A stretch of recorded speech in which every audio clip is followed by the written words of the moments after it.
Dad yelled, "You're not the son I wanted. You never were." Mom wished she aborted me. I straightened my jacket, told them I'd stop existing, and walked out. They later came when everything around them collapsed, begging for a chance I didn't promise to give. Hey, Reddit. My family treated me like their built-in problem solver my whole life. One day I finally said, "Nope, not doing this anymore," and walked out. Turns out, they weren't ready to lose their free labor. It got messy fast. Before all that, here's how it started. My name's Jordan Holt. I'm 27, and I work as a junior operations coordinator at a logistics company I've lived on my own for 3 years now. But most mornings I still stopped by my parents' house before work. Not because I wanted to. It was habit obligation. Years of being the one who handled everything. I grew up in a house where responsibility was something you earned by being the only one competent enough to handle it. My dad, Dennis, has always been loud and impatient. My mom, Marianne, has the quieter kind of sharp. She doesn't yell, but she knows how to make a sentence land harder than a scream. And my younger sister, Kayla, 20, has been treated her whole life like she was made of glass. I ended up being the one who kept everything running. That morning started like every other. I let myself in with the spare key they never bothered to hide properly. The house looked the same. Clutter on the counter, mail piled in a crooked stack, a cabinet door hanging off its hinge for the 3rd week in a row. I grabbed a screwdriver from the drawer and fixed the hinge. Quick job. Then sorted the mail into bills, junk, and things Kayla should have opened weeks ago. She was still asleep, like usual. I was about to leave a note about the overdue electricity bill when I heard drawers slamming in the living room. "Where the hell is my wrench?" Dad muttered, loud enough for the whole block. I stepped into the doorway. "What wrench?" "The one I left right here." He pointed at an empty spot on the coffee table like it was a crime scene. "I haven't touched your stuff," I said. He grunted, yanked open another drawer, then another. The louder he got, the more it was clear this wasn't about a wrench. "It's always the same with you," he said, voice getting sharper. "You walk in here acting like you're helping, but all you do is screw up what I need." I didn't react. "I literally fixed your cabinet door 10 minutes ago." He turned toward me, face tight, jaw set. "You're a disgrace." The room got quiet in that way, where you can actually feel it. He'd said things before, nothing new, but this one landed differently, because he didn't look angry. He looked like he believed it. Before I could answer, Mom walked in from the kitchen.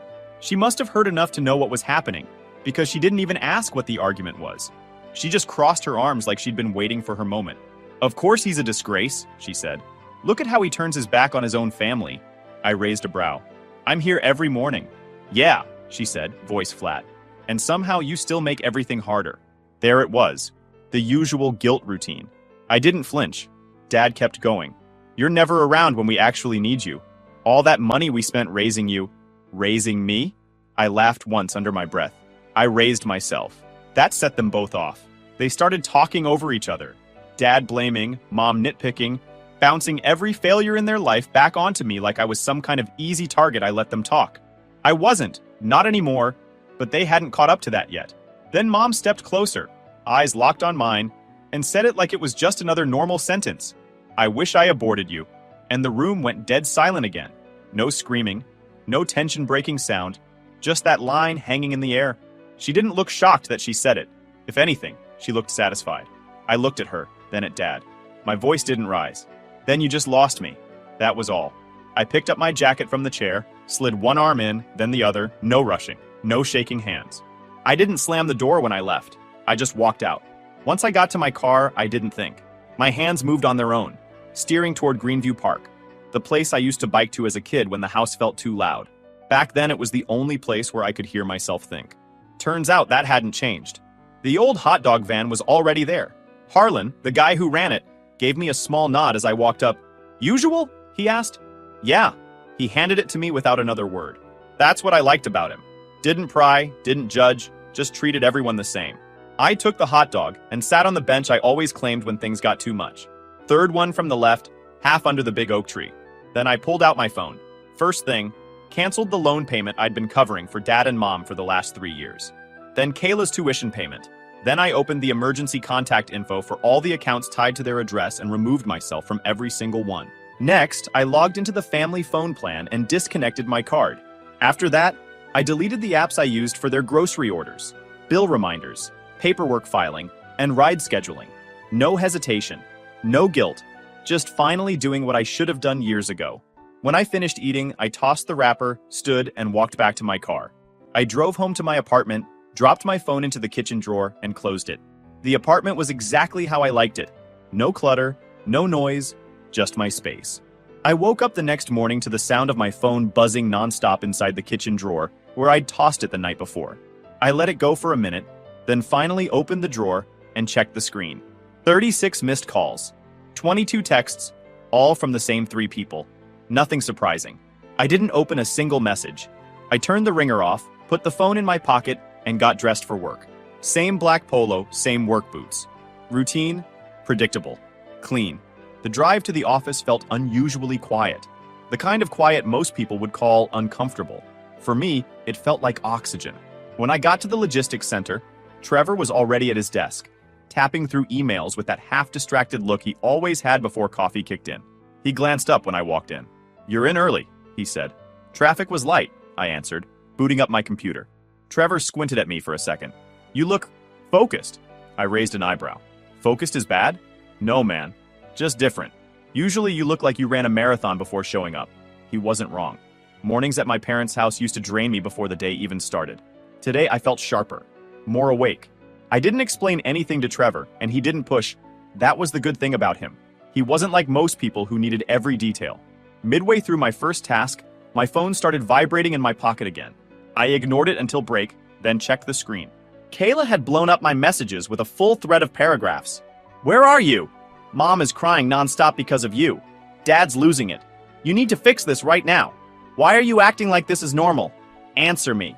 The entitlement practically leaked off the screen. I blocked her number without replying. Before I could lock the screen, another call came in. Unknown number. I answered only because it might have been work-related. "Jordan?" Marianne's voice came through immediately. Fake shaky, fake wounded. "You're scaring us. Why would you do this to your own family?" I didn't give her a chance to ramp up. "Wrong number," I said, and hung up. The rest of the day was normal. Emails, scheduling, inventory issues, forklift noise echoing through the warehouse. Nothing dramatic, nothing stressful. For once, everything felt exactly as it should. When my shift ended, I drove straight to Greenview Park. The sun was low, the sky that late-day orange that made everything look warmer than it was. Harlan's hot dog van was parked in its usual spot. He saw me walking up and nodded. "You look lighter today." "Guess I am," I said. He didn't ask why, didn't dig, just handed me my usual and went back to wiping down his counter. That was all I needed. Quiet acknowledgement, no interrogation. I ate on the same bench as the day before. People walked dogs, jogged, chatted, lived their lives. No chaos, no yelling, no guilt trips, just people minding their own business. When I finished, I tossed the wrapper and drove home. The apartment was exactly how I liked it. Clean, quiet, and mine. I showered, made a simple dinner, and settled on the couch to check some tasks for the next workday. Around 9:15 p.m., the banging started. At first, I thought someone upstairs had dropped furniture, but then it came again. Hard, sharp, directly against my front door. "Jordan!" Kayla's voice cracked through the hallway. "Open the door!" I didn't move. She banged again, louder. "We can't pay the bills. Mom's freaking out. Dad's yelling. You did this? You did this!" I stood and walked to the door but didn't open it. I didn't even unlock it. I just stood close enough for her to hear me clearly. "Go home," I said, tone steady. "I don't owe you anything." There was a long pause, like she couldn't process how calm I was. Then she exploded.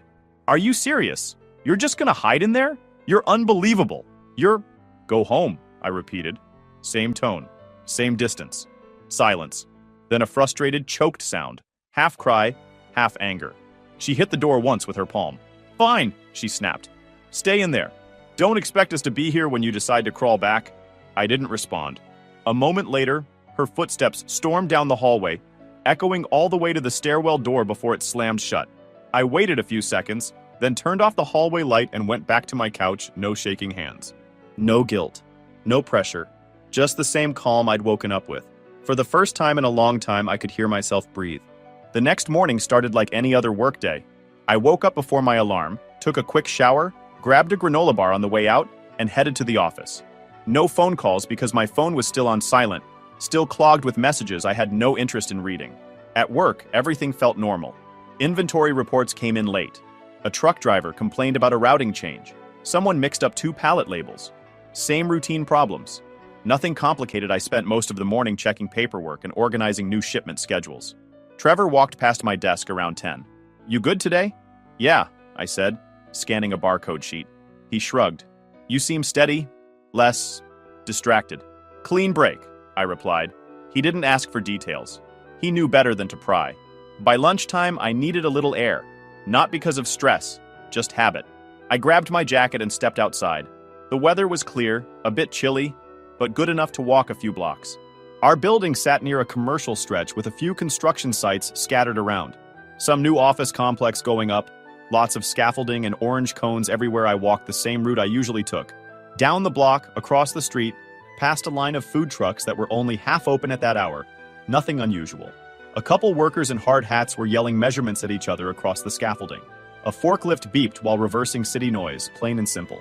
I was checking the street before crossing toward a shaded sidewalk when I heard someone above shout, "Heads up!" I didn't even have time to look up. Something heavy thudded against my left shoulder and part of my ribs, knocking me sideways. The world went off balance for a second, like someone pushed the ground at an angle. The impact wasn't enough to drop me instantly, but I stumbled back and hit my palm against a street pole to steady myself. A metal tool, maybe a wrench, maybe something similar, clattered to the pavement beside me. A construction worker cursed from above. Shit, hey, you okay down there? I took a breath. My ribs stung and my shoulder burned, like someone had pressed on a fresh bruise, but I stayed upright. I'm fine, I said, voice even. A couple people walking nearby rushed over anyway. Man, that thing fell hard, one said. You sure you're good? I'm standing, I answered. Still, the site manager jogged over from the other side of the sidewalk, worry all over his face. Sir, we need to get you checked. You took a hit. Before I could refuse, two of my coworkers who'd been walking back from the deli saw me and hurried over. Jordan, what happened? Tool fell, I said. I'm fine. They didn't buy it. The manager insisted on calling emergency services just to be safe.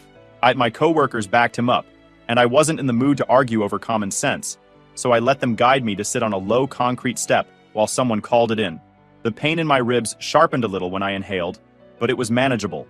No panic, no drama. The EMTs arrived fast, checked me over, and said I should go get x-rays to be sure nothing cracked. I nodded, let them help me up, and rode with them to the nearest clinic. The clinic was small, just a few rooms, a reception area, and that sterile smell every medical building seems to have. They checked my vitals, poked around at my shoulder, and sent me for quick scans. The doctor came in afterward and told me it looked like bruising, maybe a minor sprain, but no fractures. Lucky, he said. I tend to be, I answered. They gave me some ice, wrapped my shoulder, printed discharge papers, and told me to rest for the day. I sat on the exam table for a moment, before pulling my phone from my pocket for the first time since morning. More missed calls. It looked like chaos condensed into digital form. I tapped one voicemail without really meaning to. It started mid-cry, Kayla's voice shaking, talking about bills, dad yelling, mom pacing, something about, you can't just disappear. I deleted it instantly. Another voicemail was my mom's voice, dramatic as ever, claiming they didn't know what happened to me and how could I be so selfish? Deleted, I stared at the screen for a second and muttered, predictable. Then I turned the phone off entirely and slipped it into my pocket. The nurse came back in, handed me my paperwork, and asked if I needed someone to pick me up. I told her no, and walked out on my own. The fresh air outside felt colder on my skin, sharper against the bruised shoulder, but it felt good. I took a cab back to my apartment, went upstairs slowly. Rib pain was annoying but not serious, and unlocked the door. Inside, everything was exactly the way I left it. Quiet, organized, mine. I set the paperwork on the counter, grabbed an ice pack from the freezer, and sat on the couch. There were no alarms, no frantic footsteps, no one yelling from another room. Just a place where nothing demanded anything from me. I rested my shoulder, leaned back, and closed my eyes for a few minutes, letting the stillness settle. I didn't feel guilty for not calling anyone. I didn't feel obligated to update them. They weren't part of my life anymore. And the silence felt better than any apology they could have given. The day after the clinic visit, my shoulder still ached, but it wasn't enough to keep me home.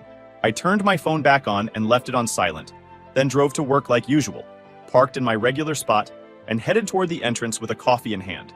Nothing felt off. No warnings, no tension. Just another morning. I had barely stepped inside when the front desk radioed my department. Jordan Holt, can you come to the parking lot? Someone's asking for you. And I already knew who.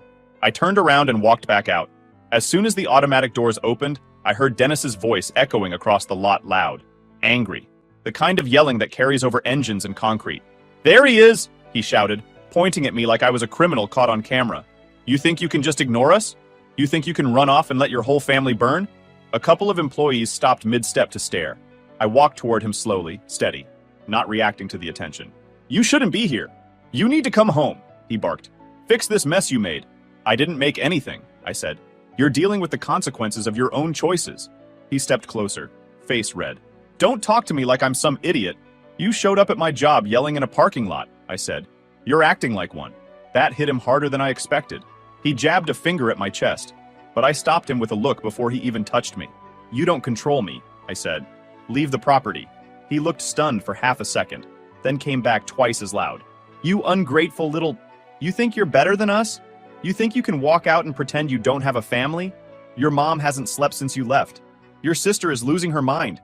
And you're just standing here, acting like none of it matters?" People were really staring now. A forklift operator near the loading bay stopped to watch. A few office staff stood at the entrance pretending to check their phones, but obviously listening. Dennis kept going, voice cracking with rage. "You think you're so tough? You think you're some big man now? Well, guess what? You're nothing without..." "Mr. Holt?" HR's manager, Lisa, stepped in between us. "You can't be here. This is private property." Dennis ignored her. "This is between me and my son?" "No," Lisa said. "It's between you and trespassing laws. You need to leave. Now." Dennis looked like he wanted to argue, but 3 other staff members had walked over, and he wasn't stupid enough to try anything with an audience. He pointed at me one last time. "This isn't over. For you," I said. "Not for me." He stormed off toward his truck, slamming the door hard enough to make the whole frame shake. Everyone watched him peel out of the parking lot. Lisa turned to me. "You okay?" "I'm fine. Do you need to file a report?" "No." She hesitated, probably waiting for something emotional or shaken. But when I just stared back calmly, she nodded and walked away. I went back inside, clocked in, and started my tasks like nothing happened. About an hour later, Trevor walked in from his break with a confused look on his face. "Dude, your dad?" "He left," I said. "I heard half the warehouse talking about it," he said. "You handled that better than I would have." "Not hard," I said. "He did most of the work shouting." Trevor smirked and went back to his desk. For a while, things stayed quiet. No calls, no surprise appearances. I figured Dennis had burned himself out and was probably at home venting to Marianne, repeating the whole speech with extra dramatics. Then Trevor's phone buzzed. He glanced at the caller ID, frowned, and stepped outside the office area. Through the window, I could see his eyebrows shoot up in disbelief. Then he started pacing. When he came back in, he looked annoyed enough to punch a wall. "Dude, your mom called me." I set my pen down. "She what?" "She called me," he repeated louder. "I don't know how she even got my number. She starts rambling about how you've abandoned your responsibilities and how you're leaving your family to drown, asking me to convince you to talk to them." I didn't react. "What did you say?" Trevor shook his head. I snapped. "I'm not gonna lie. I told her to handle her own problems and stop dragging you into their mess. I said you're not their servant." I let out a slow breath. Not anger, just irritation at the whole situation. Figures she'd try that. "You're not mad I said something?" "No," I said. "You said what needed to be said." He nodded, still fuming. "Good, because that woman is exhausting." Work wrapped up normally. No more calls, no more shouting parents in the parking lot, no more HR involvement, but the whole thing left a buzz in the air, like the warehouse after a fire drill. Everyone back in place, but still wired. After clocking out, I drove to Greenview Park. Same bench, same familiar space. I bought a hot dog, sat down on the bench, and let the quiet settle around me. The storm on their end had started. Mine was already over. Word must have gotten around the Holt house that I wasn't budging, because after the parking lot scene, the calls slowed down. Not because they accepted anything, because they were too busy falling apart. I didn't see it firsthand, but the evidence showed up piece by piece. The first sign came on a Wednesday morning when a past due utilities notice showed up in my email. I used to be the backup contact for the electric company because my parents never checked their inbox. Even though I'd already pulled my card and removed myself as a contact, a stray automated reminder still slipped into my inbox. Last chance disconnect warning. Not my problem anymore. A day later, Kayla accidentally sent me a photo that wasn't meant for me. A blurry picture of the kitchen lights off, Dad yelling at her with a flashlight in his hand. She unsent it immediately, but I'd already seen the notification preview. I didn't respond. By the end of the week, Trevor and I were loading shipment data into the system when he glanced up at me. "You look different lately." "How?" I asked. "You're not carrying that weird tension you used to have. Your shoulders aren't up to your ears anymore. Cutting dead weight works wonders," I said. He laughed. "I'm stealing that." Life was straightforward for me. Work, home, park, quiet. For them, it was the opposite. From what trickled through, everything I used to handle was crashing down one task at a time. Kayla couldn't figure out her student portal without me spoon-feeding her. Her text to me stayed unread, but I could see the first few words previewed. "I don't know how to submit this form. I missed a deadline. Dad is blaming me." I blocked that new number too. Then the storm hit harder. On Friday afternoon, my phone buzzed with a call from a number I didn't recognize. I let it ring, but something told me to check the voicemail. Marianne's voice filled the line, furious and frantic. "Your father hurt himself. He slipped in the garage trying to fix the generator because you weren't here to help. He can't move his wrist. You need to come drive him to urgent care. This is your fault, Jordan." I played it again just to make sure I heard the tone right. Anger, not concern. Stress, not urgency. Same old pattern. I called her back once. Only once. She answered on the first ring. "Jordan, finally! Call an Uber or call Kayla." I said, "I'm done." She sucked in a sharp breath like she'd been slapped. "How dare you?" I hung up. 30 seconds later came a flood of messages, but I didn't bother reading them. I blocked the number and went back to what I was doing, comparing car listings online. I'd been driving the same old sedan since college. It ran fine, but I could afford better. And with all the chaos behind me, it felt like the right time to upgrade. I found a clean used SUV with low miles, good price, and the dealership was only a few blocks from work. I scheduled a visit for the next day. Saturday morning, I test drove it. Smooth engine, clean interior, no weird smells or rattles. I bought it within an hour. When I pulled into my apartment lot, it felt like a step forward. Not symbolic, not dramatic, just practical improvement. Something for me, finally. Inside the apartment, I kept the momentum going. I'd been sleeping on an old bed frame for years, mostly because I never took the time to replace it in between working and taking care of everyone else's issues. So I ordered a proper oak frame and a new mattress. Next, I took on the living room. I moved old furniture out, swapped the coffee table, replaced a lamp, rearranged the shelves. The place looked like an actual adult lived there now, not someone who always rushed in and out doing errands for other people. By Sunday evening, the place had a different vibe. Calmer, cleaner, organized. Not a retreat, not an escape, just mine. Monday morning, I showed up to work in the new SUV. Trevor walked past as I parked and whistled. "Damn, look at you." "Needed an upgrade," I said. He tapped the hood lightly. "You look good, man. Like you finally slept more than 3 hours this week." "I did." "Seriously," he said, lowering his voice. "I don't know what you cut out of your life, but keep cutting." I smirked. "Dead weight." He laughed again. Exactly. Work flowed easily that day. Clear tasks, simple problems, predictable pace. No unexpected explosions, no guilt-loaded interruptions. My phone stayed on silent, but I could see the missed calls stacking whenever I checked the lock screen. More missed calls. All ignored. All irrelevant. Around lunchtime, Trevor nudged me. "Your parents still blowing your phone up?" "Probably." I slipped the phone into my drawer. "I don't care." "Good," he said. "They sound like a lot." They always were. After work, I drove to Greenview Park. Harlan's van was there, steam rising from the grill. He handed me my usual without me asking. "You've been looking steadier every day," he said. "Feels like it." He nodded toward the bench. "Keep going." I sat, ate, and watched the light fade. The calm wasn't forced. It wasn't fragile. It was just the new normal. And the chaos on the other side? That belonged to the people who created it. The week after Dennis hurt his wrist felt strangely quiet. Not actual silence. My phone still buzzed nonstop whenever I forgot to turn it face down.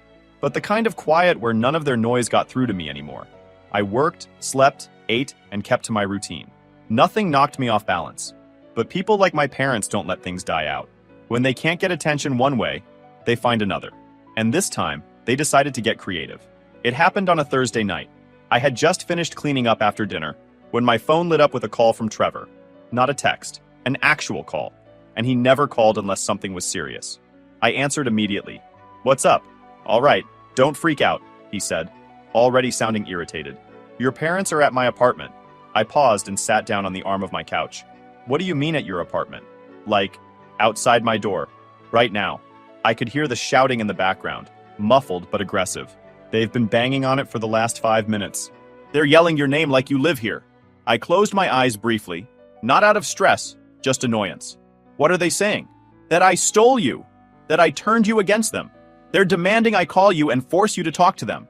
He huffed a quick breath. I'm this close to losing it. Open the door a crack, I said. Tell me what happens. I already did. Hang on. The phone muffled as he set it down for a moment. I heard the hinges creak, then Trevor's voice, loud and sharp. Stop harassing me. Fix your own lives. Jordan doesn't belong to you. Dennis's voice blasted in from the background. You think this is funny? We know he listens to you. Tell him to stop acting like an... The door slammed hard enough that it echoed through the phone. Trevor picked it back up. I'm done with them, man. They crossed a line, I said, calm as ever. I'll handle it. They're still screaming in the hall, he muttered. Don't open the door again, I said. If they don't leave, call your building manager or security. Already did. They're on their way. Good, he exhaled. Just wanted you to know these people are out of their minds. I know, I said. Thanks for calling. When the call ended, I stared at the blank screen for a moment, then typed a message to my parents. No emotions, no explanation. Just a single final line, do not involve my friends again. Last warning. I hit send and set the phone face down. 10 minutes passed, then 20. No response. For the first time in a while, the silence actually meant something. Not peace, just the pause before a storm switched directions. The next morning, a new text came through on my phone from a number I didn't recognize. Kayla's writing style was obvious, though. I moved out. They won't stop fighting. This is hell. I deleted the message without responding. Not my circus, not my rescue mission. By Friday evening, I needed a break from the city, so I packed a small bag, got in my SUV, and drove 2 hours out to a quiet lakeside town I'd visited once in college. No plans, no obligations, just open roads, quiet air, and space that belonged to me. I rented a small cabin for the weekend, walked the trails, ate at a diner that served good pancakes, and slept without hearing a single phone buzz. It was the first time in years that my entire day wasn't scheduled around someone else's problems. When Sunday afternoon rolled around, I drove back feeling sharper, steadier. I stopped by Greenview Park before heading home. Harlan looked up from the grill as I approached. You look like someone who finally drew the line, he said. I did. He nodded once. Good. Some people only understand boundaries when they hit them face first. Yeah, I said. Something like that. He handed me my usual without charging me. I didn't argue. Sometimes respect is its own language. While I ate on my bench, the breeze shifting the leaves around, I wondered what was happening back at the Holt house. I didn't have to wonder long. Information had a way of reaching me even when I didn't want it. That evening, a cousin I never talked to sent me a DM that was basically one sentence. Your parents are losing it. They've been fighting non-stop since Tuesday. I didn't reply, but the message told me enough at home. The situation had escalated into something ugly. Dennis and Marianne weren't just arguing, they were exploding, yelling matches. Blame pinging back and forth. Kayla caught in the crossfire. Furniture slammed. Doors slammed harder. All the pressure they used to dump on me had nowhere else to go now, so it turned inward.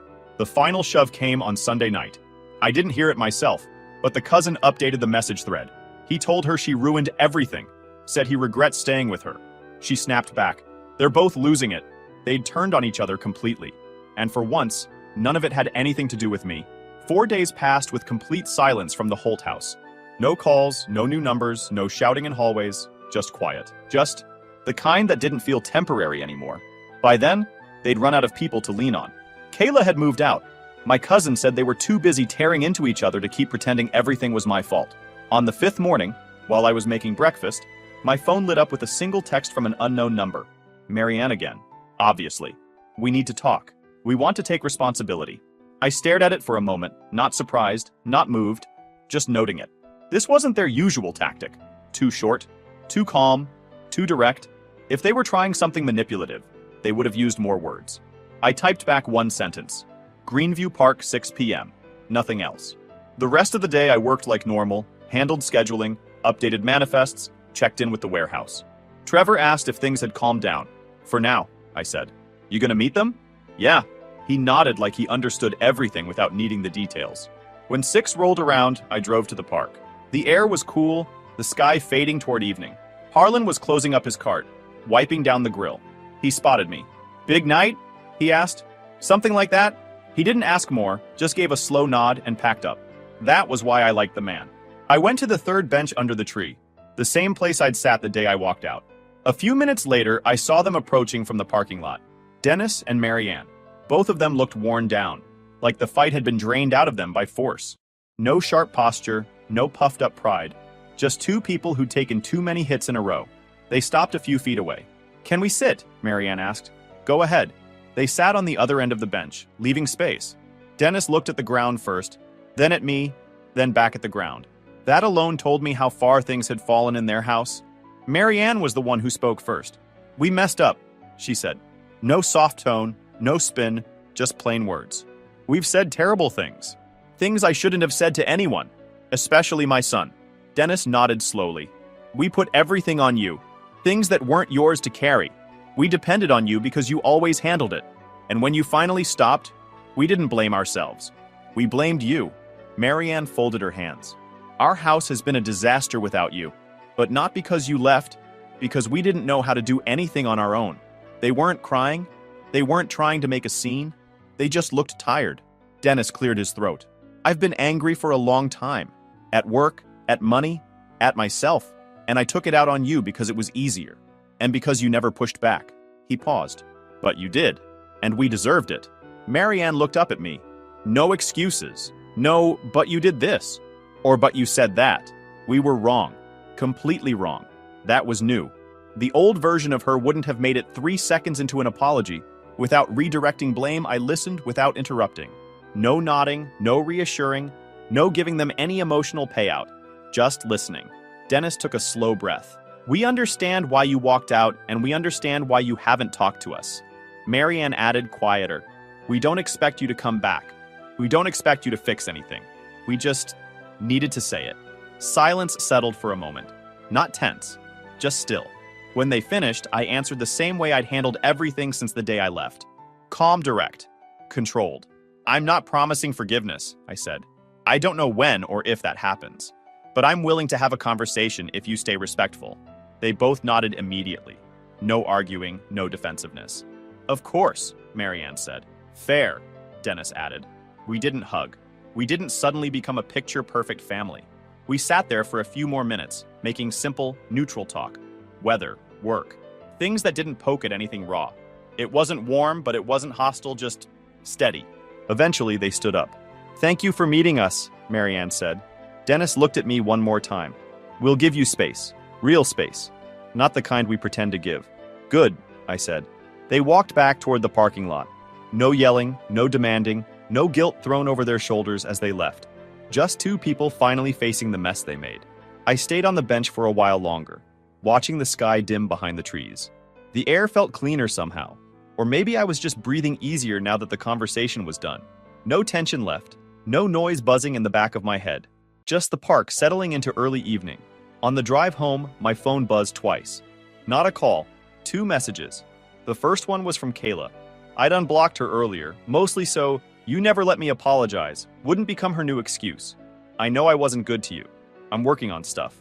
Anyway, here. And right under it, the second message appeared.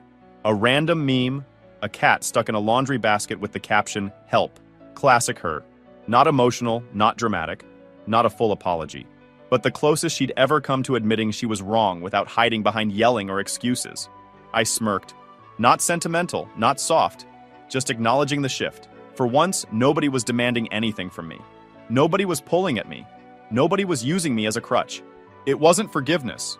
Not yet. But it was real. And that was enough to close that chapter of my life the right way.